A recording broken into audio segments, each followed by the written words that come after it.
Ok, muy bien. Vamos a comenzar en Génesis capítulo 11, que es Bereshit, que es del principio, 11. Estoy leyendo los dos. Hay algunos comentarios de los dos. Y me gusta en parte acá y acá. Una traducción es diferente de una del mismo autor hebreo, diferentes autores hebreos, pero dice, por ejemplo, en el capítulo 11 comienza con y era toda la tierra de una misma lengua. Y aquí comienza con toda la tierra tenía un mismo idioma. ¿Qué es lo que está perdiendo acá? Es vai, que aquí no lo traduce, aquí no lo traduce y. Eso puede decir, y toda la tierra tenía un mismo idioma. La diferencia entre aquí y aquí es que este se traduce en la Francia. ¿Perdón? ¿La diferencia entre esto? Esta traducción y esta, aunque fue traducido por el rabino de Panamá, el rabino Sion Levi, el sefaradí, el texto en sí del original de la traducción está en inglés, Okay. La traducción en español. O lo trajo. Exacto, él lo tradujo. Y ahí perdió un poquito más de eficacia. Poquito. Entonces voy para atrás y para adelante por los dos. Sí. Aunque es una buena traducción de... ¿Viste cómo lo leen al revés? Bueno, al revés no, supuestamente así es, como se lee. Sí. Nosotros De derecha a izquierda y en todos los idiomas es de izquierda a derecha.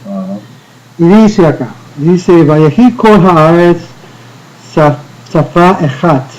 Dice que toda la tierra era de un mismo idioma, todos hablaban la misma lengua. Es decir, no había diferencia como los que hoy hay, español, inglés, no había nada de eso.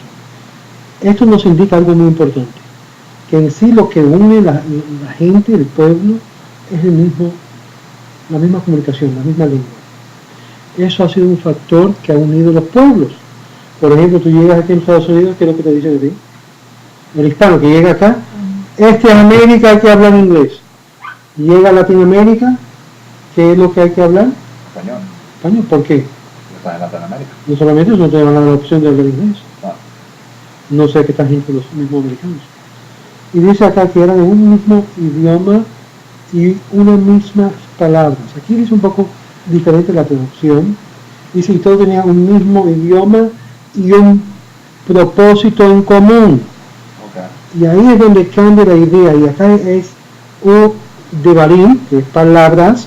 Si sus palabras eran ahadim, era de unidad. Ahadim significa estaba todo en unión. Los asuntos había un mismo propósito.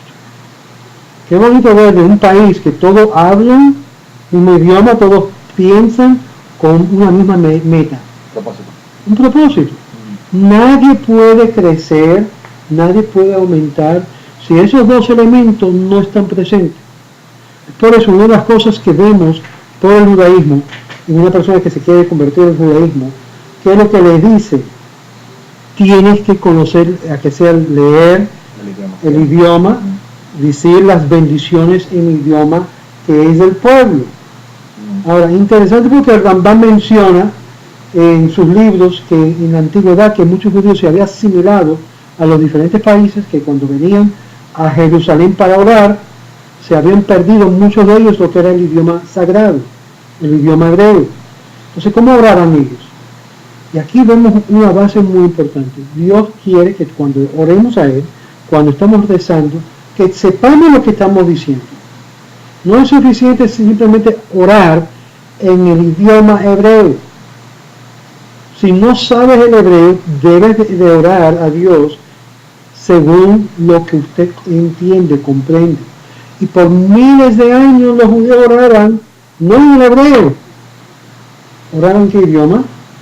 Idioma de donde estaban. En arameo, en español, en alemán, en diferentes idiomas del país. Bueno, el arameo no es el idioma secreto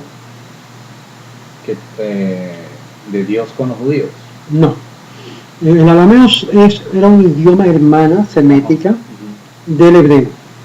Y era un idioma que era el idioma que utilizaban para enseñar y educar. Y se hacían ciertas oraciones que según lo que dicen los rabinos, para que pudieran hablar con Dios sin que los ángeles, los mensajeros de Dios, podían entender. Exacto. Entonces era el arameo. Por ejemplo, Pero el era Cádiz, arameo entonces. arameo. Okay. Y es por eso que la Biblia hebrea contiene partes que son en arameo, en particular el libro de Daniel y otras partes. Por ejemplo, Obviamente, perdóname que me desvíe y que lo interrumpa. no. Entonces, ¿cuál era el motivo que existía para entonces prevenir de que los ángeles entendieran el idioma que estaba hablando Dios con? Aún la ketubá, cuando uno se casa, la ketubá está supuesto ser en arameo. Y muchas de las personas que no entienden lo dicen en hebreo, todos los textos están en hebreo. La razón con eso es porque era algo que solamente era entre las personas y Dios. Una ketubá, esta es una pregunta que se hace, si es válida o no válida en otros idiomas. Si es válida o no válida en otros idiomas. El propósito de la ketubá es un contrato entre el hombre que se le da a la mujer, estipulando las condiciones del matrimonio. Muchos de los ultra ortodoxos dicen que no está válido si no sea en el idioma sagrado. Lo dicen así. Y no es necesariamente cierto. La ketubá sirvió como un contrato. Ahora, hoy en día, cuando se hace el matrimonio, ¿qué es lo que hacen?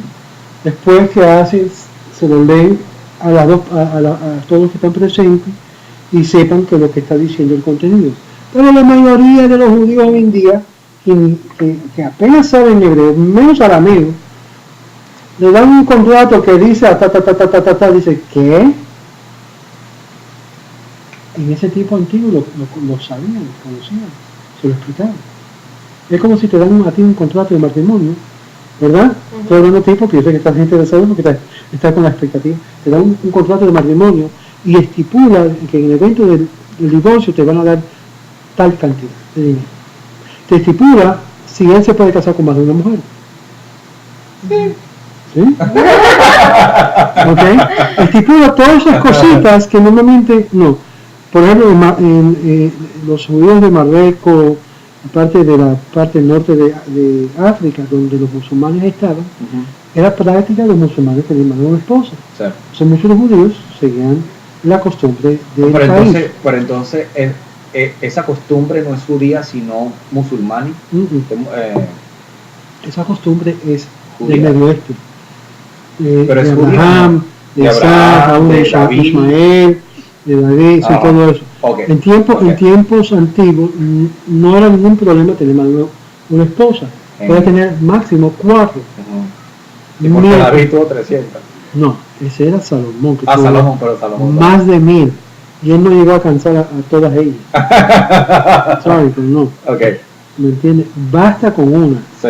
Con una bastante. Sí, imagínate. Una es un problema, dos. No solamente hay que entender que con cada esposa que tiene, tiene su suegra que va con ella. Exacto. Eso es como multiplicar los dolores de parto. ¿Y tú quieres eso? No, te lo concedo.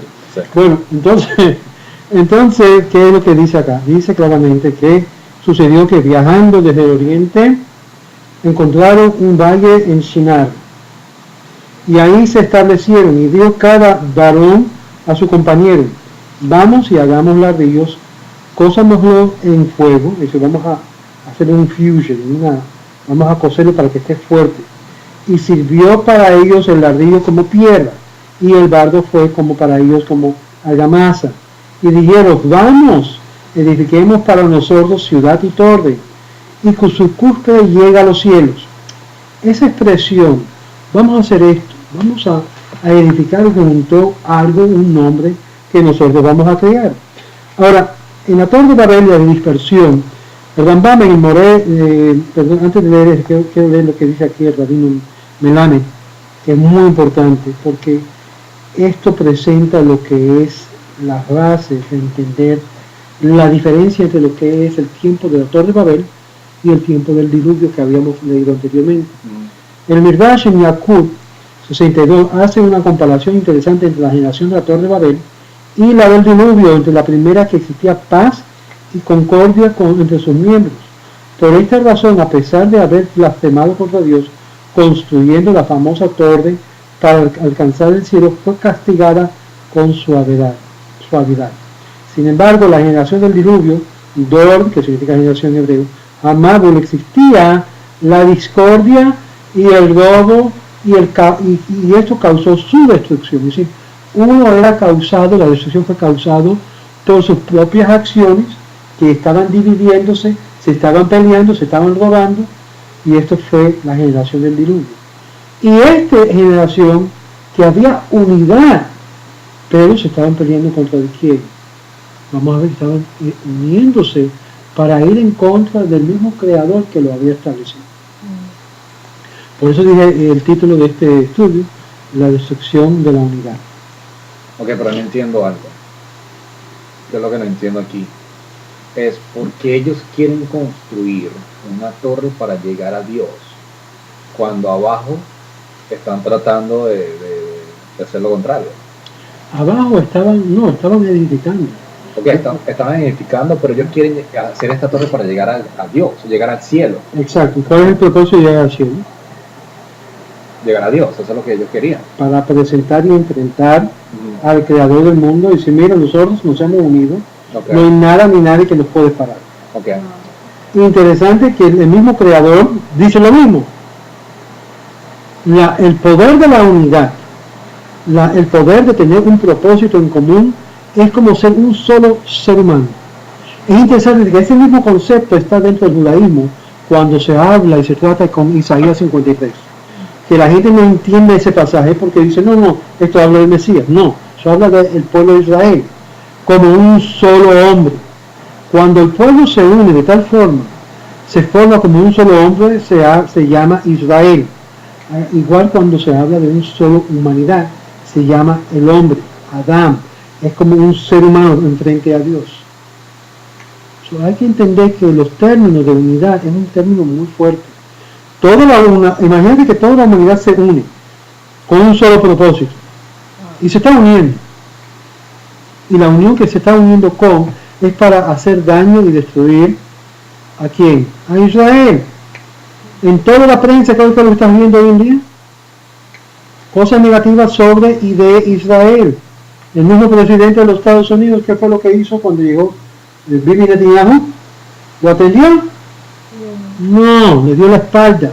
Algo que jamás ningún presidente había hecho. Darle la espalda a un primer ministro de un país. No importa si es Israel. Eso le muestra al mundo que este presidente no le importa tres pepinos a Israel. Y como el resultado de eso, cada acción tiene su reacción. Pero no ha sido Estados Unidos el que ha estado apoyando a Israel. No ha sido Estados Unidos el que ha estado apoyando a Israel. Anteriormente, antes este presidente. Mucho tiempo lo hizo. Pero sin embargo, obviamente aquí, por supuesto, esto es contradictorio.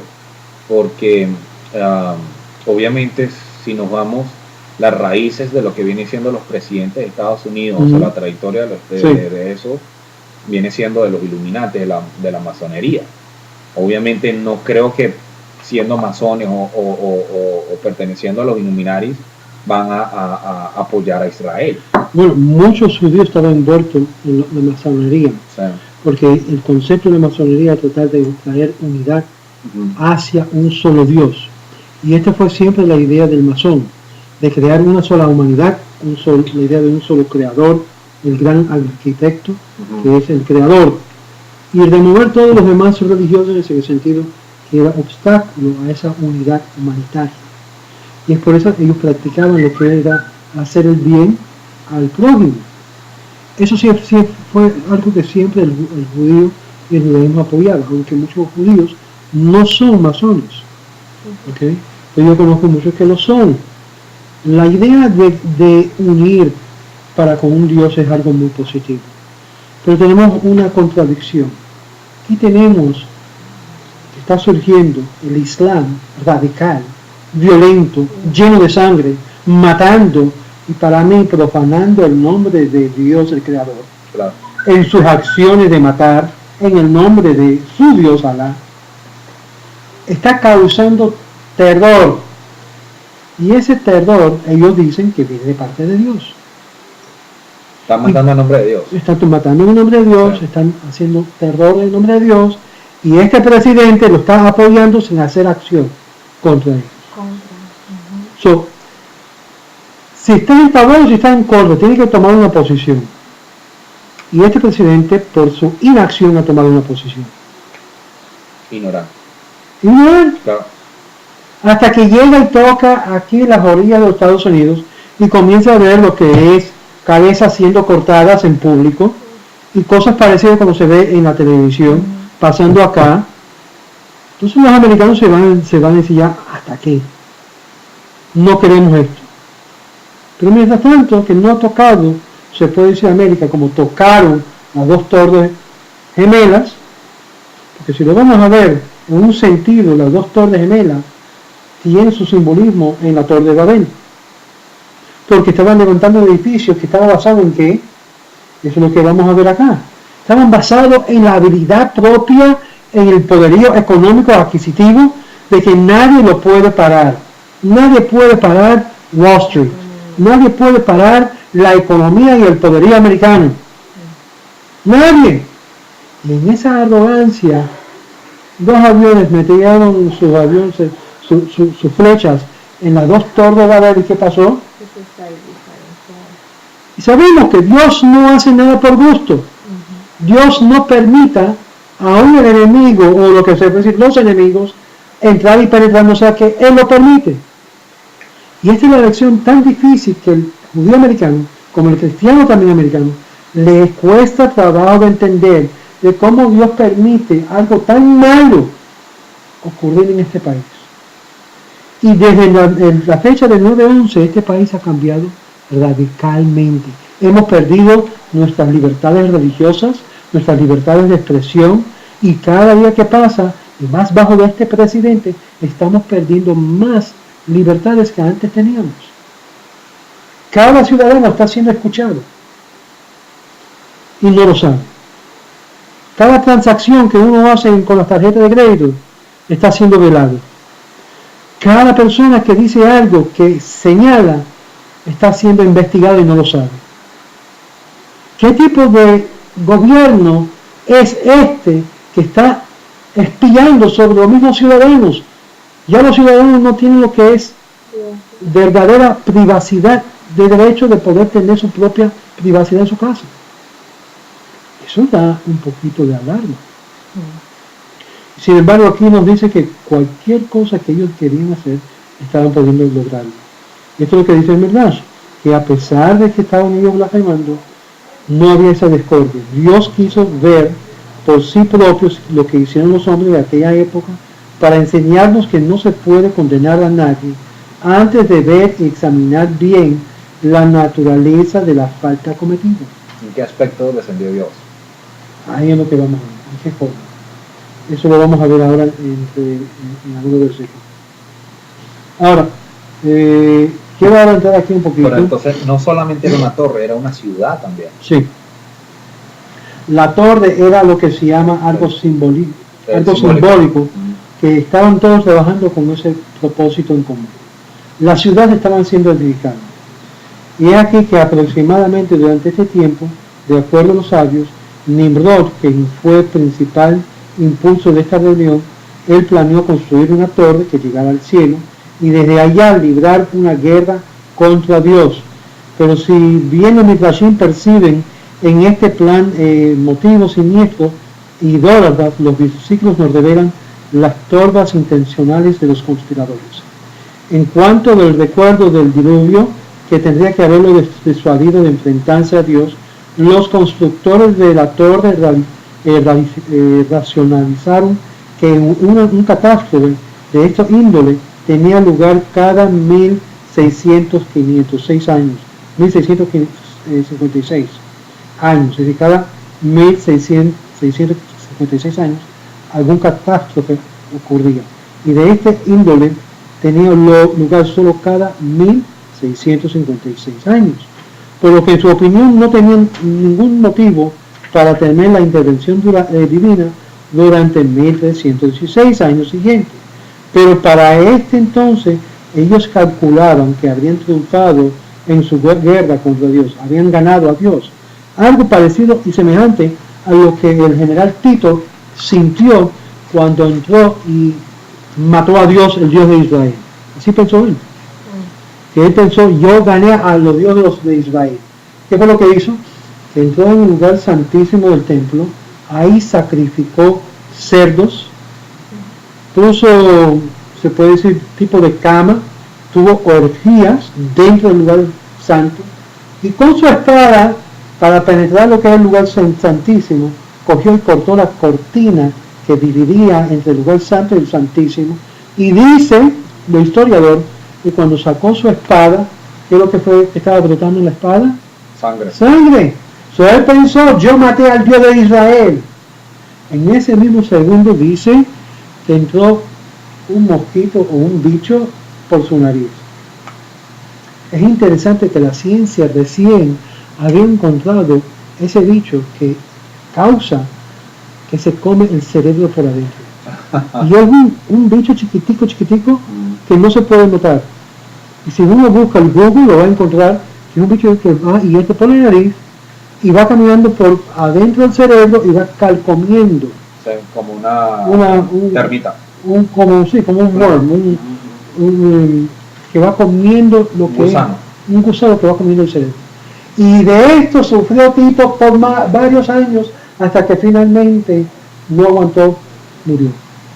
Para demostrar que el hombre piensa que puede matar a Dios, y al fin y al cabo, el que llega a morir de mano de Dios es el hombre.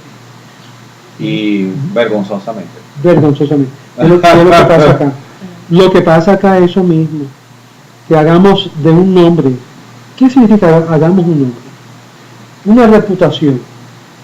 Para que podamos unirnos. Para que no haya división. Quiero que ustedes noten lo que es el sentido de pertenecimiento, de pertenecer a un pueblo, a un grupo, aunque ese motivo, ese enfoque, esa meta está equivocado. ¿Cuántos grupos, cuántos movimientos hay en el mundo que están bien unidos, están creciendo? Sin embargo, el motivo y la meta de esos grupos es autodestructivo o destructivo en sí. Perfecto ejemplo. Yo voy a mencionar un grupo que está unido y se ha unido, se ha puesto bien fuerte, pero su propósito no es algo positivo. Y es grupos como los musulmanes, como ISIS, como todos estos grupos terroristas que se han unido. No podemos negar que se han unido, pero lo que lo unen es algo que es para causar destrucción a la humanidad. Pero entonces mi pregunta es, si vamos a profundizar eso, mi pregunta es, individualmente, todos tenemos el gran soplo de Dios, ¿verdad? Todos tenemos el Espíritu de Dios, sí. ¿Cierto? Entonces, ¿de dónde proviene tanta maldad realmente? ¿Y por qué estos grupos o hombres se encuentran en un mismo sentido, un mismo pensamiento para crear más destrucción? Entonces, ahí realmente está influyendo algo más poderoso que el Espíritu de Dios que llamamos todos. Bueno, primeramente de todo, fue algo que habíamos visto desde el principio. Sí. Que Dios le dio al hombre el libre albedrío, pero más importante de todo, que al momento de que el hombre tomó del fruto, del fruto del bien y mal, ese fruto, esa decisión penetró y entró en el ser humano como parte de su existencia. Okay. Es decir, el hombre tiene.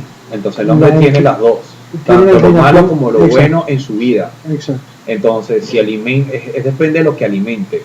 Si alimenta más el espíritu, se acerca más a Dios. Si alimenta más la maldad, entonces se aleja más de Dios. Exacto. Y es por eso es la decisión de cada persona decidir hacer lo bueno o lo malo. Claro. Y ahí el profeta Isaías, creo que en el capítulo 55, dice de que debemos de deshacernos de hacer lo malo y aprender a hacer lo bueno. Okay. Es decir, tenemos que aprender, corregirnos y hacer lo correcto. Eso cuesta. Claro, yo no quiero, ¿cómo se llama? Disculpar, vamos a decirlo así, a los que hacen maldad, pero al mismo tiempo, viendo cómo suceden las cosas, quizás por experiencia personal a veces, queremos hacer lo bueno, pero siempre hay algo ahí que nos empuja a hacer otra cosa. Eso se llama, ¿Entiendes? Siempre está ahí el jalándote los pies. Uno quiere acercarse a Dios y Él está jalándote los pies para abajo. ¿Me entiendes? eso es exactamente lo que se llama el Yetzer Hara y el Yetzer Tov. La inclinación hacia lo que es lo bueno y la inclinación hacia lo malo. Pero ¿qué es lo que empuja a lo que es la escala final? Es la decisión de la persona. Cada una de las personas somos llevados a tomar esa decisión según lo que nos lleva el corazón. Por eso nos dicen Proverbios, guarda, de todas estas cosas guarda tu corazón, porque de ella mana la vida. O sea, Si, dependiendo de lo que tú permites que tu corazón se lleva por, así tú vas a llevar tu vida, y tu vida va a ser llevada por esa forma. Por eso siempre, si vas a leer todo lo que habla el judaísmo, siempre habla de usar la cabeza sobre encima del corazón. sí. Que la cabeza sea el que maneja el corazón, no el corazón, la cabeza. Y muchas veces yo quiero hacer algo y mi cabeza dice, no es lo correcto. Ya cállate, corazón, Claro. tú quieres desviarte. Y muchas veces tenemos que engañar el corazón que quiere hacer algo malo y tenemos que tergiversar su dirección hacia lo bueno. Y eso toma práctica, y eso toma lo que es aprender a hacer lo bueno. Claro. Y no es fácil. Y es por eso que la humanidad es más fácil de caer en tentación que ir buscando la forma de darle vuelta a la tentación. Claro. Porque muchos humanos, como yo, no necesitamos la tentación para que nos haga caer. Porque es fácil caer. Yo puedo encontrar mi propia tentación, gracias. ¿Me entiendes? Es muy fácil de hallar. Pero es aquí donde la Torá dice claramente que desde el principio la inclinación del ser humano, eso lo leímos en los capítulos anteriores, era en hacer constantemente lo malo. Entonces, ¿qué tenemos que hacer para eso es lo que está entonces eso es lo que influye más sobre todo sobre cada ser humano? Sí. Obviamente, entonces la influencia de la maldad está por encima de la influencia de Dios. Sí y no. Sí y no. ¿Qué fue una de las cosas que Dios dijo? Y van a conocer, dice aquí. Y perdóname que desvíe porque estamos desviándonos aquí muchísimo, ¿no? Pero no, de verdad no tanto. Porque esto habla de lo que es que Dios está todavía en control. sí. Dios, y esta es la parte más difícil que el ser humano puede comprender. ¿Cómo podemos nosotros entender, por ejemplo, el gran desastre, el gran horror de lo que es el holocausto? Vamos a verlo de esta forma. Vamos a buscar algo más contemporáneo, algo que la humanidad puede entender. ¿Cómo podemos nosotros entender lo que pasó en Siria? Que el mismo rey de Siria mató más de 250,000 de personas de su propio pueblo.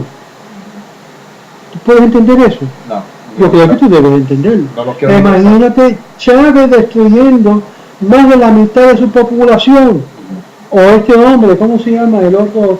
Y ahí, Fidel. No, ese es otra historia. Pero el otro que está ahora en poder, ¿cómo se llama él? Maduro. Ok, que ha actuado como alguien inmaduro. Sí, pero totalmente. la misma cosa, está matando a su propia gente. Sí. Yo estaba hablando con alguien allá en Venezuela esta misma semana. ¿Sabes lo que yo le dije? Coge todas tus maletas y huye para Israel o cualquier otro país. Porque lo que va a venir a Venezuela, si crees que se ha terminado con lo que está haciendo cuando comienza a entrar la gente de ISIS y comienza a entrar todas esas par de gente allá, yo sé que están ahí, pero no han actuado todavía. Pero no me quiero porque de aquí nos vamos por otro lado y nos salimos de lo que realmente el tema aquí. Wow. Tocó la tecla. Y déjame hacer un disclaimer. No soy profeta, ni hijo de profeta, ni pretendo serlo. Es simplemente mirando las condiciones que están presentes moralmente, éticamente en Venezuela, porque en Venezuela está perdido. La moral no hay. Totalmente. Las mujeres casadas están teniendo varias relaciones con hombres que el mismo marido no sabe que lo están teniendo. ¿Por qué? Bueno, pero eso sucede en todo el mundo. Sí, pero no al nivel que Venezuela. Bueno, no podemos sacar un censo ahorita. No, no a nivel de Venezuela. No es por defender al país ni nada, pero no puedo hablar por países aquí, que es lo que está pasando en los países, porque realmente eso nos vamos por otro lado. Sí. Realmente, vamos a decirlo así, la raíz aquí es la maldad, obviamente, sobre todo, que está reinando ahora en Venezuela. Eso estamos totalmente de acuerdo. Mi pregunta es acerca de ¿qué tanto va a apoyar Dios a Venezuela, aquel hombre que realmente se levante en contra de lo que está sucediendo? Porque realmente yo no veo otra salida en Venezuela sino que corra sangre. Y perdóname que lo diga así a voz popular. Yo le digo a los mismos cubanos, ¿cómo es posible que después de haber experimentado tan belleza de la isla de Cuba, con libertad y todo, que llega a caer en las manos de un hombre que ha destruido para muchos lo que es Cuba? Y sin embargo, el hombre sigue vivo, más que quizás aún el mismo Chávez, sobrepasó la vida de Chávez, y todavía gobierna Cuba siendo un presidente retirado, y todavía es el que da la última palabra. Yo te digo la verdad, Dios puso, y esto me van a te van a acribillar por eso, pero Dios puso a Fidel Castro en Cuba. Wow. Ahora, ¿por qué decir eso? Mi propio padre estaba, tú sabes bien, pero Dios puso a Fidel Castro en Cuba. ¿Por qué? ¿Qué es lo que estaba pasando antes? Había mucha santería. ¿Todavía hay santería? No, entró la santería antes. Pero ¿qué fue la causa? ¿Qué es la causa de la cual Dios idolatría y injusticia con los pobres? O sea, cuando eso ocurre, dice que cuando bueno, pero ahí también hubo esclavitud. Cuando lo que es el trabajador no es pagado a tiempo, son principios eternos. Y cuando hay abuso social, Dios dice, ¿sabe qué? Vamos a hacer un cambio tan radical que aquellos que tenían no van a tener, y aquellos que no tenían van a sufrir. Justo. No puedo entender eso. Nadie puede entender eso. ¿De quién te ayuda? Porque en medio de todo ese sufrimiento es cuando se levanta lo que es el aprecio. But we're talking about almost 47 years already. Yes. Y Venezuela no aprendió nada de la experiencia cubana. Bueno, Venezuela tiene 15 apenas. Sí, pero todavía no ha aprendido nada. ¿Y sabe quién está envuelto en todo eso? Los mismos que están tratando de mantener las cosas nivelado, porque no piensa que se va a empeorar. No puede imaginarse que se va a empeorar. Y sin embargo, sí. Los Estados Unidos no es exento de eso. Y lo estamos viendo con lo que tenemos. Y se puede ir peor. Pero entonces esto viene siendo parte de un complot, vamos a llamarlo de esta manera, mundial, ya esto es mundial, sí. Porque aquí la guerra es inminente, sí. Va a haber una guerra mundial nuevamente, va a existir una guerra mundial, y por eso los países están apoyando unos a los otros, los que son terroristas, los que quieren la maldad y los que quieren el bien, ¿cierto? Entonces mi pregunta original fue esta: Venezuela, yo digo, así como me dijo usted ahorita que fue Dios el que puso a Fidel en Cuba, seguro, entonces diríamos que fue Dios quien puso a Chávez y a Maduro en el poder. Y a Hitler también, y a Mussolini también, y a Franco también en poder. ¿Qué más? Y a este otro asesino de Rusia, ¿cómo se llama? Lenin, y a todas estas personas que se han levantado en nuestra historia, que han sido asesinos con sangre. Todo lo que ocurre en el mundo, Dios pone y quita a los reyes. Pero una cosa es entonces la siguiente: una cosa es que Dios permita, otra cosa es que Dios los ponga. Sí. Nada, completamente. No es que Dios permite. Yo voy a decir que Dios pone y quita. Dios está en control. Y la cosa más difícil para mi persona de poder aceptar es el hecho de lo que tenemos aquí en este país. Después de 9/11, piénsalo, ¿Qué fue la causa del 9/11? La causa La causa de lo que dice la gente fue un ataque terrorismo. de terrorismo. ¿De qué parte, de qué país, de qué grupo De religioso? Afganistán, del musulmán. Los musulmanes. Sí, ¡Pum! Cae, Dios permite que caigan. sí. ¡Wow! ¿Qué pasó a América? ¿Qué pasó a la protección divina que tenía América? Cambió. 7 años después, otro golpe, entra Obama. ¡Boom! Hace su alianza con Saudi Arabia y todo el mundo musulmán. Y declara, no vamos a declarar guerra contra Islam. Sí. Nosotros no estamos en guerra contra Islam. Y Irán declaró guerra contra Estados Unidos. ¿Qué locura es esta? Islam ha declarado guerra contra los Estados Unidos y los Estados Unidos, en presencia de Obama, no ha declarado guerra contra Islam radical. ¿Tú ves eso algo normal? Y gobernó no un término. Si me vas a decir que terminó con un término, que digo que bueno, gracias a Dios terminó en los primeros 4 años, pero además de añadir eso, es como decían al pueblo americano y en particular al pueblo judío aquí en América, te di 4 años para que te arrepintieras.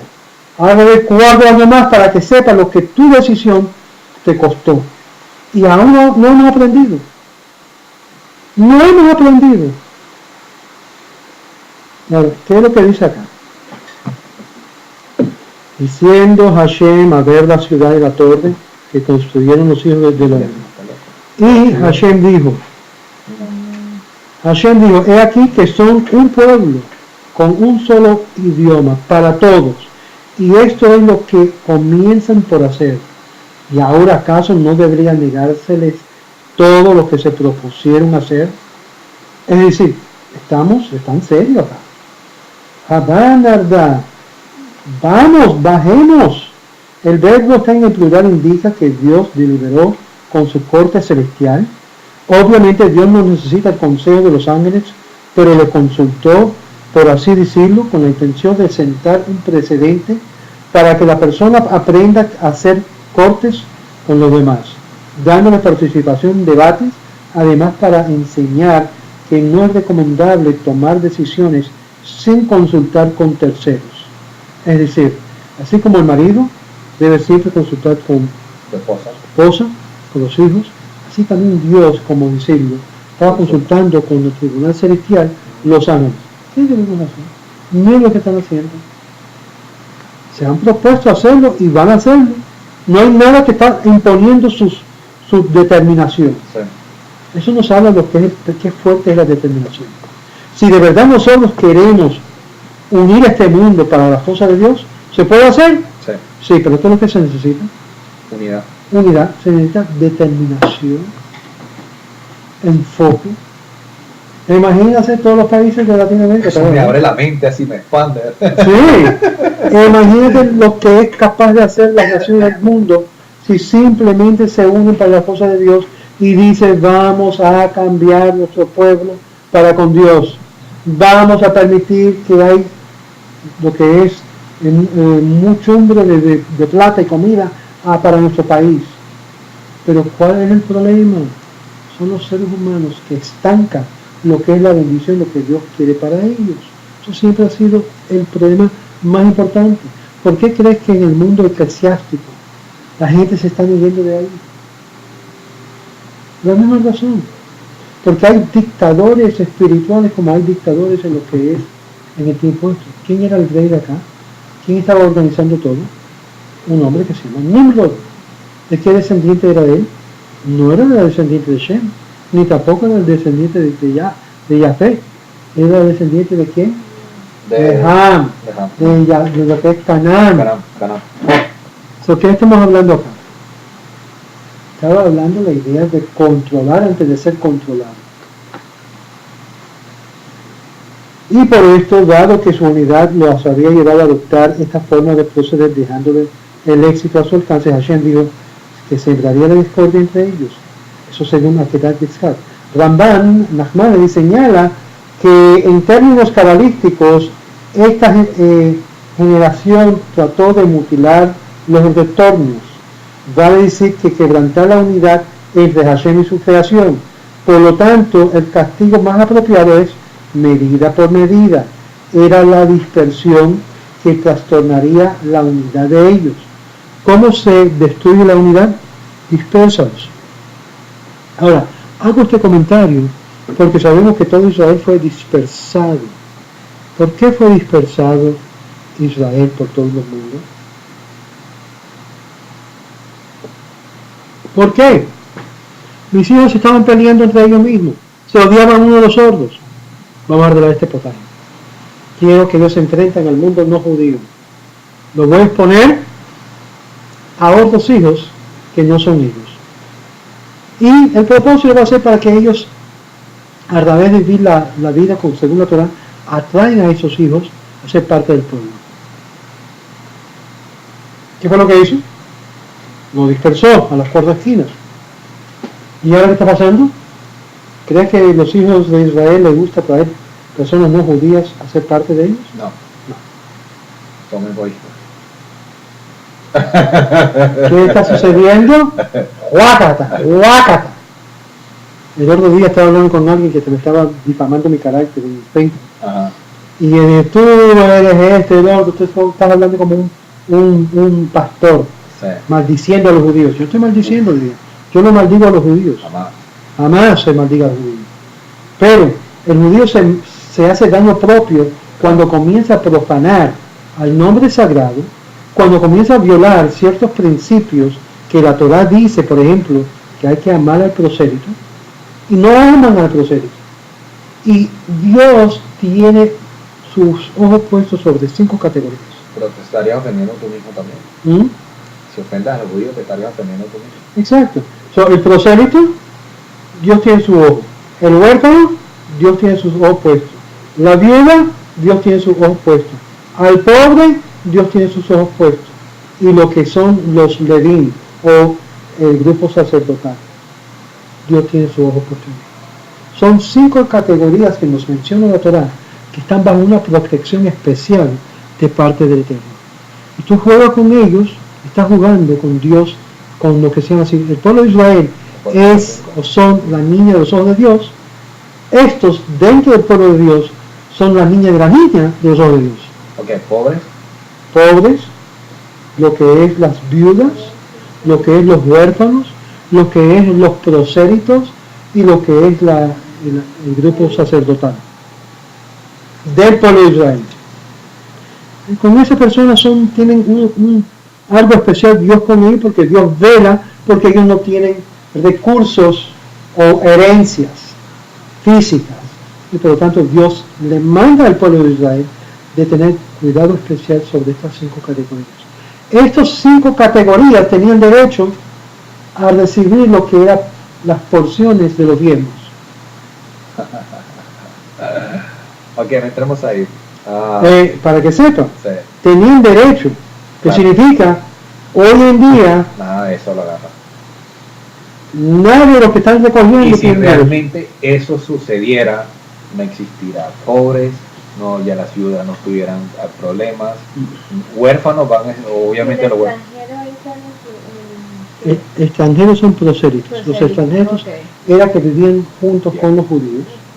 Y yo voy a contar una serie que se llama Los conversos y los convertidos. Okay. Porque para una persona poder vivir en o con los judíos, eventualmente ellos se convertían y se llamaban extranjeros, porque no eran de su país, eran de afuera y tenían que aclimatarse, asimilarse a la cultura judía o del pueblo.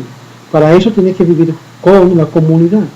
Es por eso uno de los grandes retos que hay en el mundo latino es que cuando quieren ser judíos los latinos, quieren ir a la sinagoga, pero la sinagoga no lo permite. Entonces, ¿qué hacen? ¿Cómo pueden tener comunidad con los judíos si no le permiten entrada en la comunidad judía? Claro. Entonces, ¿qué hay que hacer?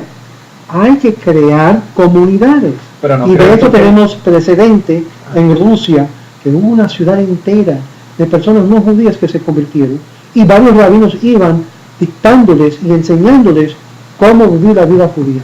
Y ellos fueron matados y perseguidos por los zars de Rusia, Y eso yo voy a mencionar la cita y referencia en esta serie que yo voy a sacar, que se llama Convertidos y Conversos. Hay presidencia, es decir, se establece que hay la habilidad de establecer comunidades independientes que no están conectados con las comunidades judías existentes por causa de sus rechazos a ellos. ¿Me explico? Porque lo pone en peligro a ellos. Está bien, no lo vamos a poner en peligro, van a crear sus propias comunidades. Ok. El pueblo judío entonces no acepta que venga extranjero a entrar en su comunidad porque teme ser corrompido, por ejemplo. Tienen mucho, en Latinoamérica en particular, se ha creado un elitismo. Y el precio grande que tienen que el extranjero pagar sí. Es muy alto. Sí. Y la mayoría no pueden pagarlo. Exacto. Sí. Entonces, ¿qué es lo que se ha creado? Sobre todo las mujeres que se casan con el judío. Bueno, con las mujeres que se casan con los judíos inmediatamente. Sí. Más si son de Colombia. Esto es bueno, esto es bueno. Esto es bueno. Esto es bueno. ¿Por qué digo esto? Bueno, digo esto porque sí, y para que sepa, nuestro supuesto, si el motivo si, yo voy a hablar sobre eso en la clase, de lo que es conversos y convertidos. Si la persona se está convirtiendo simplemente porque se quiere casar con judíos y no le interesa la religión, no tiene convicción de que de verdad el judaísmo es la Pero casarse con un judío o una judía, ¿quiere usted decir? Viceversa.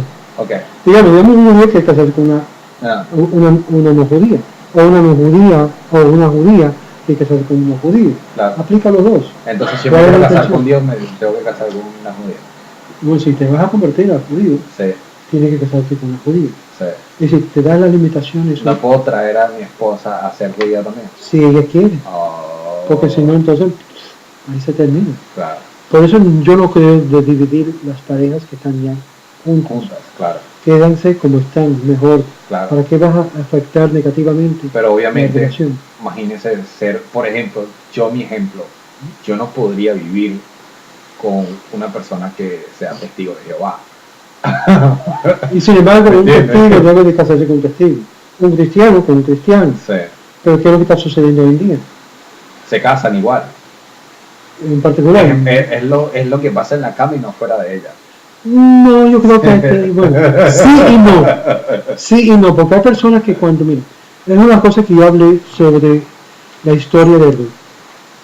Porque mucha gente le gusta poner la historia de Ruth en florecitas bonitas. Pero la realidad, Ruth estaba casado con un judío. Y murió. ¿Qué fue lo que le gustó a Ruth a ese judío? Que se apegó tanto que quería seguir siendo judío. Aparte del hombre.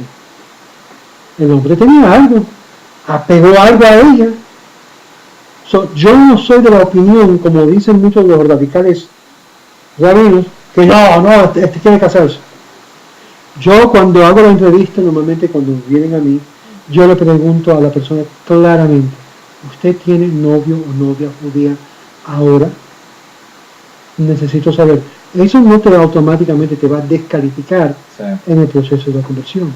Pero necesito saberlo. ¿Por qué? Pero te puede complicar la situación. Puede complicarlo, pero no es tanto. Claro. Porque si la mujer y el hombre están comprometidos de vivir la vida judía, y los dos están dispuestos a caminar ese camino, es mejor. Amén. Es mejor que estén los dos juntos que los dos divididos. Claro. El problema es que tiene una persona que no quiere nada que ver con el judaísmo y la otra persona que quiere seguir su propia fe. Entonces sí es un problema de fe. Okay. Hay un chico que decir, bueno, ¿en tal cosa? ¿Es that a lie? That's live. No, that's recorded. Ok. So, Tú lo editas después, ¿no? No, así como... Tú lo editas. Yo no edito, soy muy cagón. ¿Quieres hacer una pregunta? Hazlo. No. Okay. Comentario después de la... tengo miedo que lo vayas a poner. No, pero sí lo editas, ¿verdad? No, esto va así como... ¿En serio? ¿En serio? No editas nada. Eso es lo que hablé de Colombia. Eso no queda claro. La gente de Colombia le va a gustar lo que digo. Tú deben estar aquí en Miami aprendiendo. Vamos a continuar a ver si terminamos aquí. Los descendientes de Sem. Creo que ya pasamos toda la parte 8 y 9 del Génesis, ¿no? Estamos en el 11, verso 8. Y ya habíamos visto que el Eterno dijo, vamos y bajemos y confundamos. Y hice la pregunta, ¿cuál es la respuesta del Eterno cuando hay una unidad destructiva? Separarlos. Claro. Aquí esto se aplica. ¿Qué pasó con el pueblo de Israel? Estaba unido en Israel, sí. Estaban celebrando el templo, estaban todos en lo que es el rito normal, sí. Pero no había unidad. Entonces no había unión, pero no había, era una unión destructiva porque estaban hablando mal el uno del otro. Parecía lo que pasó el otro día en Facebook, que me estaban destruyendo, total. Y yo le dije a una persona claramente, siguen así, que lo que les vendrán sobre ustedes va a ser algo destructivo. Usted está maldiciendo como los pastores. No estamos destruyendo, no estamos causando una destrucción, sino más bien lo opuesto. Lo que estamos hablando es algo más sencillo. A veces para mantener la paz hay que separar los niños, sí, hasta que se puedan calmar. Es lo que Dios hizo con el pueblo de Israel y se fue con ellos. Y ustedes no se pueden estar juntos, no se pueden amar. Está bien, voy a destruir mi casa y vamos de aquí. Y se fue de la casa. Y comenzó a doler Dios que hizo eso, porque ahora todos los judíos están sufriendo por todo el mundo. Esparcidos. Sí. Pero ahora en la diáspora están diciendo, vamos a unirnos, vamos a amarnos, no nos importa si eres de este grupo, mira cuánto nos amamos. Y entonces de repente sucede lo que pasó el otro día, ¡pum! Y viene todo para abajo. Eso nos enseña que... Bueno, para eso está el Mesías, ¿no? No. El Mesías viene para el Mesías tiene un propósito particular. Está en los sordos. El Mesías está en cada uno de nosotros. El problema es que mucha gente piensa que no, voy a esperar un Mesías que está afuera, que está allá lejos, que va a venir del cielo, que va a venir de esta forma, o que me va a decir lo que tengo que hacer. Cuando sabemos claramente que el espíritu del Mesías, como dicen los sabios, como dice la Torá, está en cada yehudí, está en cada uno de nosotros. Está en cada persona que ama a Dios. Ahora se me confunde. Sí. La chispa del Mesías es la unción, es lo que Dios impone sobre el rey para dar todos sus hijos juntos. La razón por qué esa persona fracasó en su misión de reunir a gente, porque no era el Mesías. El Mesías va a tener la habilidad de reunir juntos. Pero entonces sí viene el Mesías. Sí. Pero ese Mesías tiene lo que se llama la chispa, el pegamento, que cuando él atrae a todo el mundo hacia él para una unión, así como era Nimrod. Pero no es Dios. No. Okay. Es un ser humano. Pero lo llamarán hijo de Dios. Lo llamarán el hijo de Dios en el sentido, como leemos en Deuteronomio 14:1, que decir que Dios lo separa como algo distinto. Deuteronomio 14:1, que habla también al pueblo de Israel, que todos los judíos es llamado hijo de Dios. Todos los judíos es llamado hijo de Dios porque poseen la presencia de Dios en ellos. Cada judío, cada persona que sea pegado a la Torá y que es llamado parte del pueblo, posee y tiene derecho y puede decir, yo soy el hijo del Todopoderoso. Es llamado siervo, es llamado esposa. Es llamado muchas cosas. Ajá. Pero hay que saber porque sí, hay que entender. Tenemos ese derecho de decir somos los hijos del Dios viviente, es lo que dice Deuteronomio 14. Ahora, con eso en mente, llegamos a lo que es el punto de los dispersos. Lo dice el verso 8, y los dispersó Hashem desde allí por toda la faz de la tierra, y dejaron de construir la ciudad de Babel. Es por eso que se llamó Babel, porque fue ahí donde Hashem confundió el idioma de toda la tierra, y desde ahí Hashem los dispersó por toda la tierra. ¿Dónde comenzó todo? ¿En qué ciudad? Bab El, que es la puerta de entrada de Dios. Ellos habían entrado, se puede decir, a tocar la puerta para entrar y confrontar a Dios. ¿Qué fue lo que Dios hizo? Lo confundió. Ajá. Y trajo confusión en forma de comprenderse el uno al otro.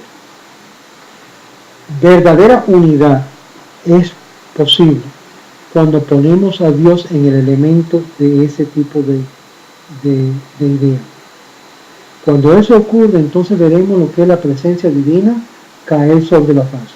¿Por qué crees que tantos cristianos que le tienen un temor horrible del anticristo, el mundo se está uniendo, de esto, conspiro, y los Illuminatis, y los de esto, ¿por qué tienen tanto miedo de tanta conspiración? Ajá.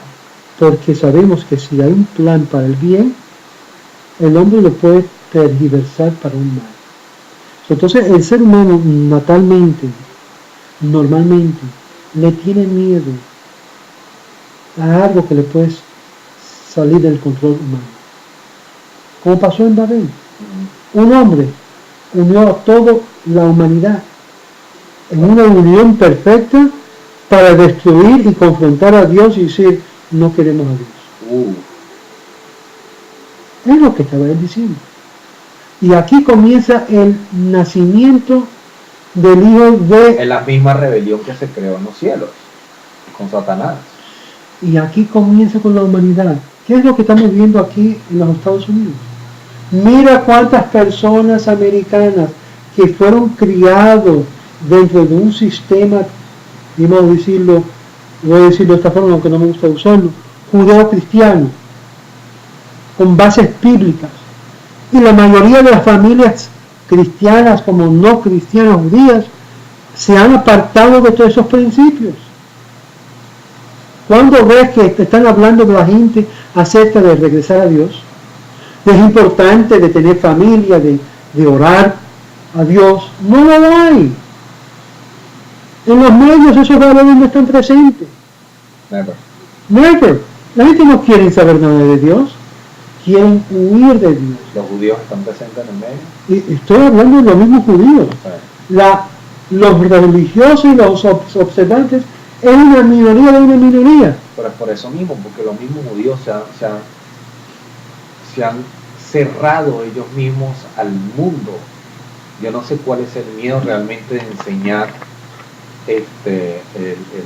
lo que es verdadero, porque si hablamos que el pueblo judío es el que a Dios ha elegido, o el pueblo judío eligió a Dios, ¿por qué tiene ese temor de enseñar?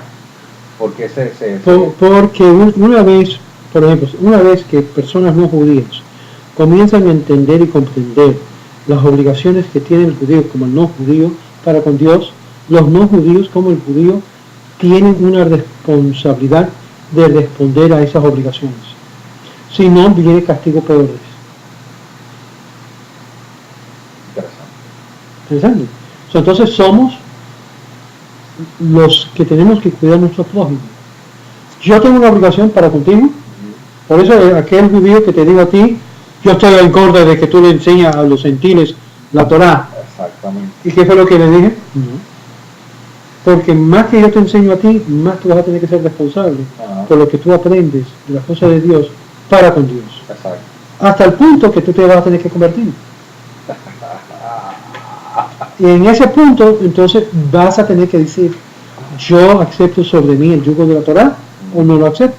Y si no lo acepto, yo te digo, mira, si no quieres ser judío, no hay problema. A que sea, guarda las 7 leyes de Dios. Mira, la verdad es que honestamente aquí diciéndote, bueno, hasta ahí estamos ahí. No, hay muchas personas como tú que quieren la misma cosa. Yo sinceramente busco a Dios. Lo busco, y lo busco, y lo busco. Y obviamente en mi consistencia, ¿cómo se llama? Su pecado, en mi propio pecado, quiero acercarme a él, a pesar de que he cometido errores, ¿no? Y yo no sé si es en la religión judía, o es en la religión católica, o es en la cristiana. Obviamente ya he pasado por muchas de ellas, pero quiero realmente encontrar a Dios, sinceramente quiero sentirme libre y poder realmente acercarme a Dios como es. Sentirte libre, no hay ninguna persona que realmente es libre sin conocer la libertad que ofrece la ley.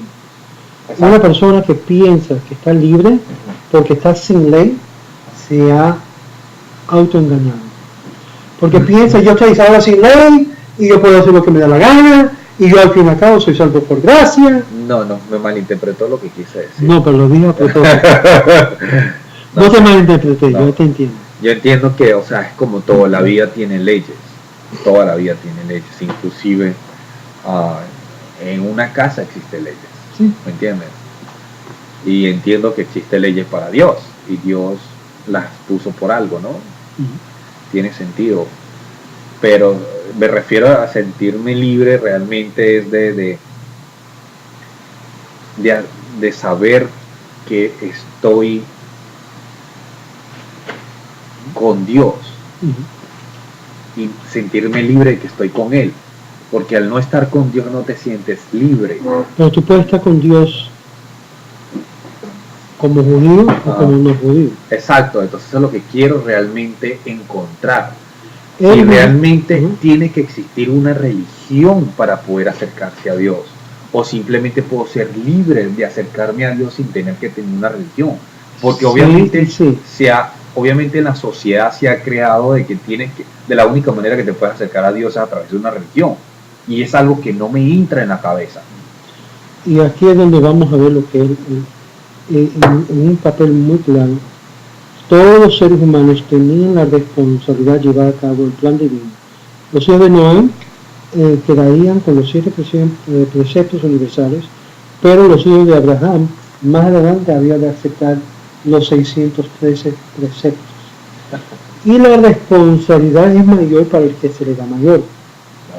So, la pregunta que uno tiene que hacer cuando tiene que ver con su relación con Dios es lo siguiente: ¿cuál de los dos planes quiero yo entrar?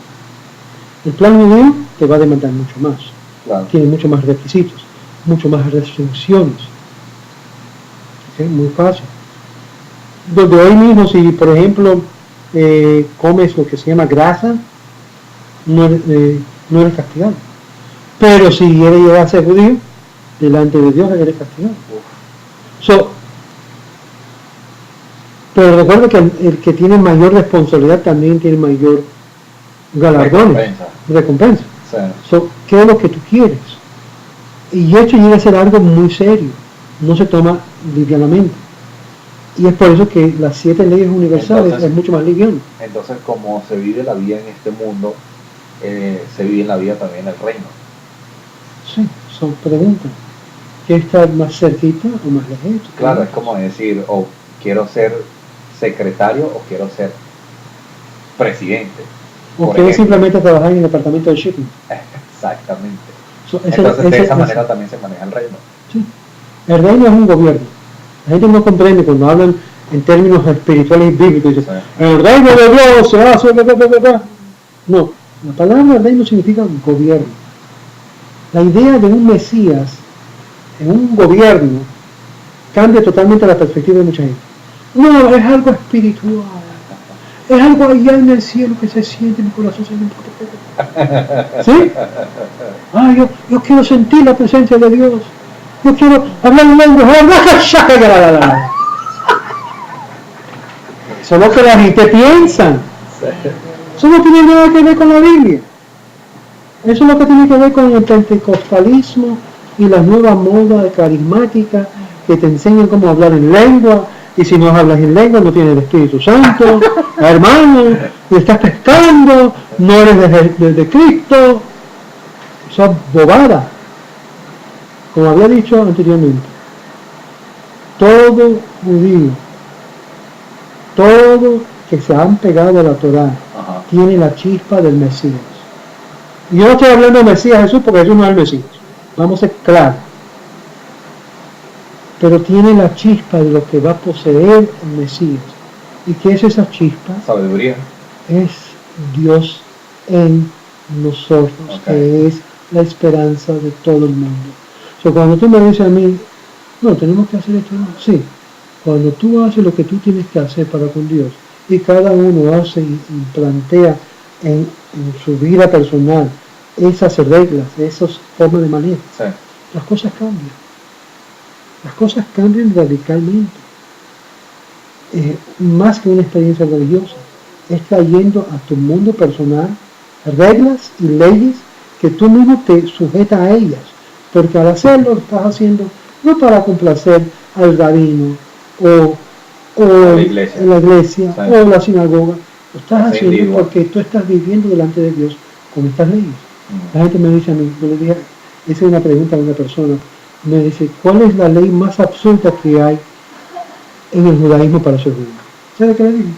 La ley más absurda que hay, que la gente cuando venga a mi casa y ven, es la ley de la separación de leche y carne.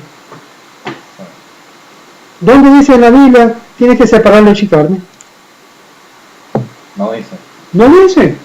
¿Dónde dice en la Biblia que tienes que separar los platos entre leche y carne? No lo dice. Y yo le digo a la gente, la ley más absurda. Pero es inventada entonces. ¿Eh? Es inventada. No, está basada en la Biblia.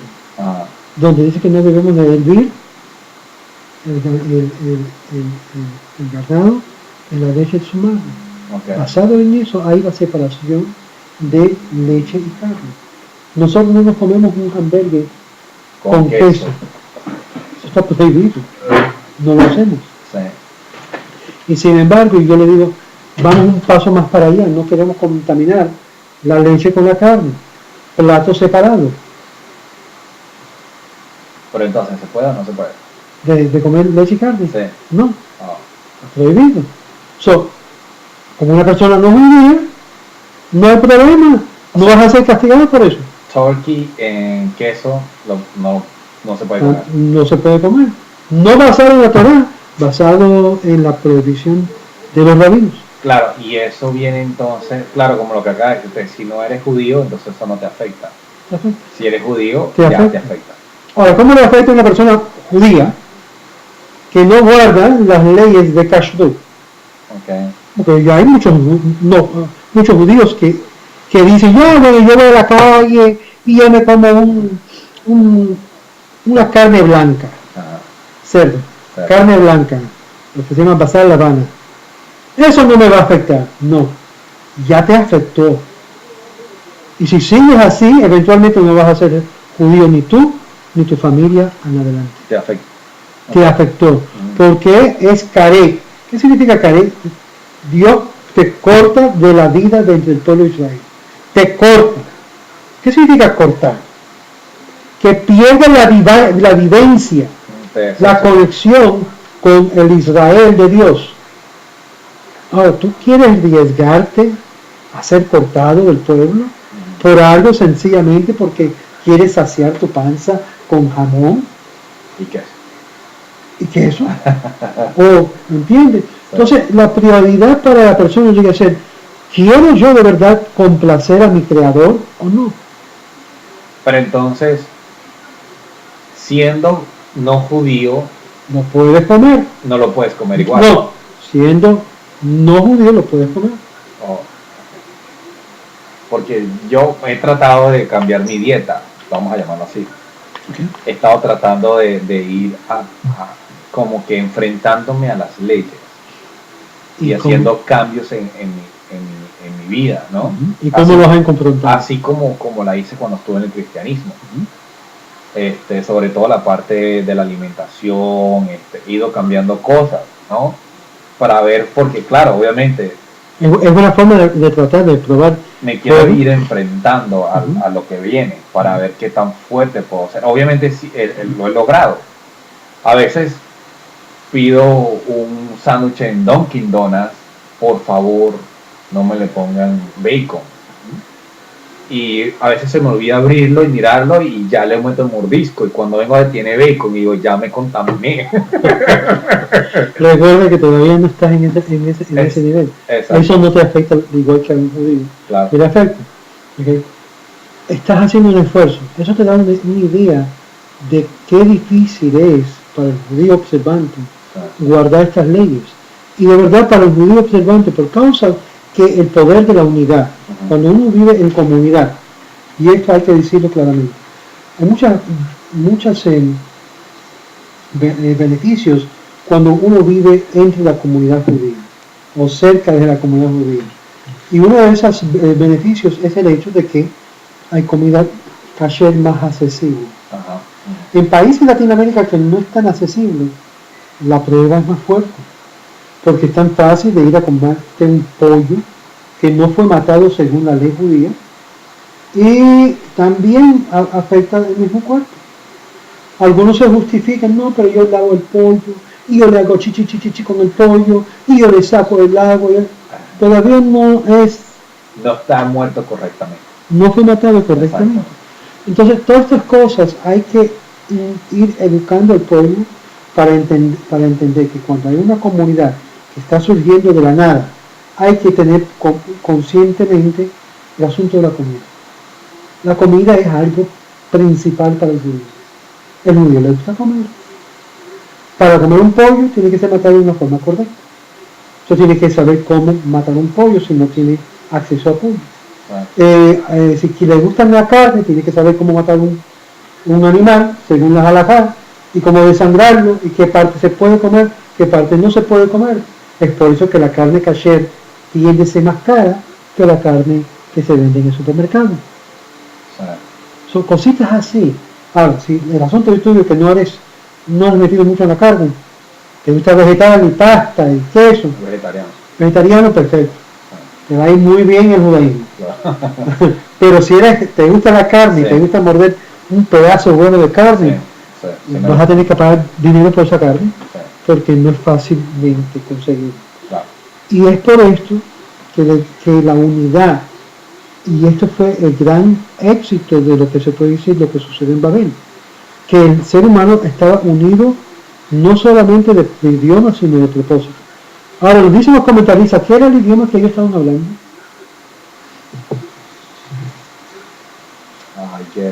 Hebreo. Era hebreo. Y es este mismo idioma que leemos en Sofonías 3:19, que todas las naciones invocarán al Eterno con un idioma puro. Sofonías 3, creo que 3:19. Sofonías. Es ahí donde dice claramente que todas las naciones invocarán al Señor con un idioma puro.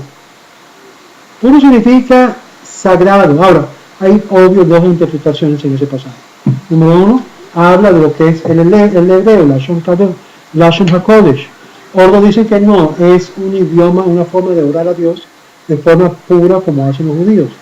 Porque recuerdo que en ciertos tiempos el judío no oraba en hebreo, oraba en el idioma del país. Sí. Porque según algunos, los ángeles no conocen los idiomas de las naciones. Pero a eso quería llegar exactamente. Quería preguntarle. Por eso el arameo. Entonces, lo que estábamos hablando acerca del arameo. Vamos a decir así, entonces, los ángeles conocen nada más el idioma hebreo. No tienen conocimiento de otros idiomas. Tengo que hacer un paréntesis lo que acabas de decir. ¿Y qué es de los ángeles que están sobre las naciones de ese idioma? Pero es por ahí, exacto, obviamente, no me dejó terminar. Eso es lo que quería llegar. Si amplificamos eso, obviamente yo no me puedo atrever a decir, no es posible que los ángeles no entiendan otros idiomas. Obvio, es posible. Claro. Entonces, ¿de dónde realmente, cuál es el secreto aquí? El secreto es que no era un idioma considerado Lashon HaKodesh. Lashon es la lengua sagrada. Era lengua de las naciones. Pero las lenguas de las naciones, a unirse, llega a equivaler, a ser lo equivalente a lo que es el idioma unificado de Babel. Otra pregunta. En oración, ¿tiene más poder hebreo o el idioma que hablas? El idioma que hablas. Porque con el entendimiento entiendes lo que está diciendo. Claro. Si hablas hebreo y no lo entiendes, Es como hablando en lengua como los pentecostales. Sí, pero igual, o sea, si hablas hebreo porque entiendes hebreo. No, hay personas que pueden leerlo. Sí, damos esa clase también por YouTube, que pueden leerlo, pero no significa que tengan interpretación de lo que están leyendo. Estás entendiendo todo lo que estás diciendo. Por ejemplo, uno puede decir Baruch. Puede decir Baruch. Pero Baruch también puede significar algo más profundo. Claro.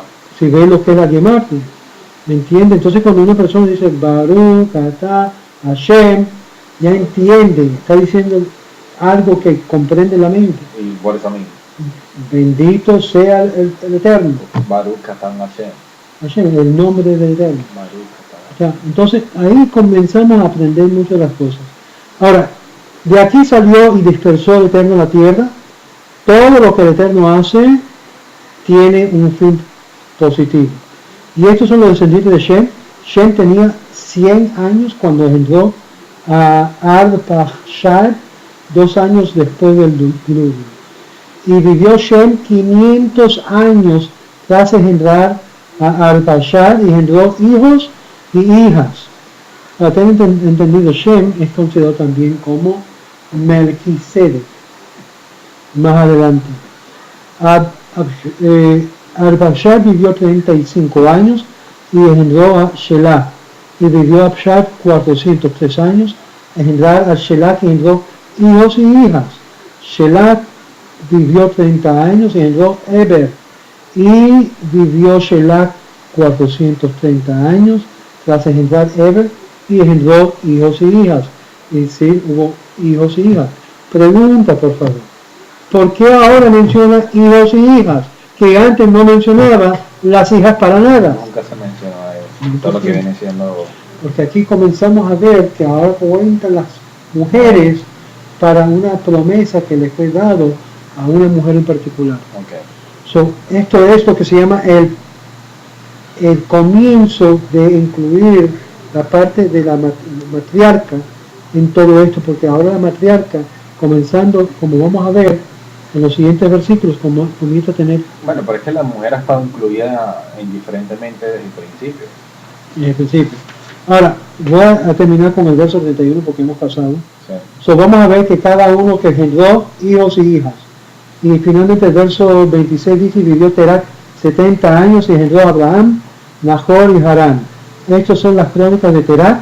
Terach engendró a Abraham, a Nahor y Harán engendró a Lot, y Harán murió en vida de su padre Terach en tierra natal, de Ur de Kasdim. Y Abraham y Nahor tomaron para sí esposas, ¿verdad?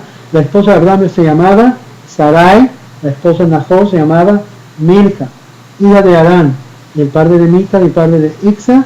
Sarai era estéril, no tenía hijos. Tomó Terach a su hijo Abraham y Lot, y hijo de Harán, su nieto, y su nuera Sarai, y la esposa de su hijo Abraham, y partieron junto con ellos de Ur de Kasdim para dirigirse a la tierra de Canaán, y llegaron a Harán y establecieron allí. Y aquí termina el capítulo 11. Y vamos a ver el capítulo 12, que la historia de Abraham comienza. Ahora, hay muchas estipulaciones sobre todo esto, que murió Terach en el año 2083 cuando Isaac tenía 35 años de edad. Y ahí comienza ahora, vamos ahora a dar la etapa que termina, se cierra la Torre de Babel con la dispersión de la humanidad por todo el mundo. Vemos que los hijos de Eber fueron hacia la dirección de Ur de Kasdim, que es Irak. Y de Irak luego Dios llama a Abraham para ir a la tierra de Canaán. Y ahí comienza la historia de los hijos de Abraham. Y todo ese relato que ahora vamos a comenzar en la próxima. Ok, Shalom. Esta clase fue bastante... Baruch Hanan Hashem. Baruch Hashem.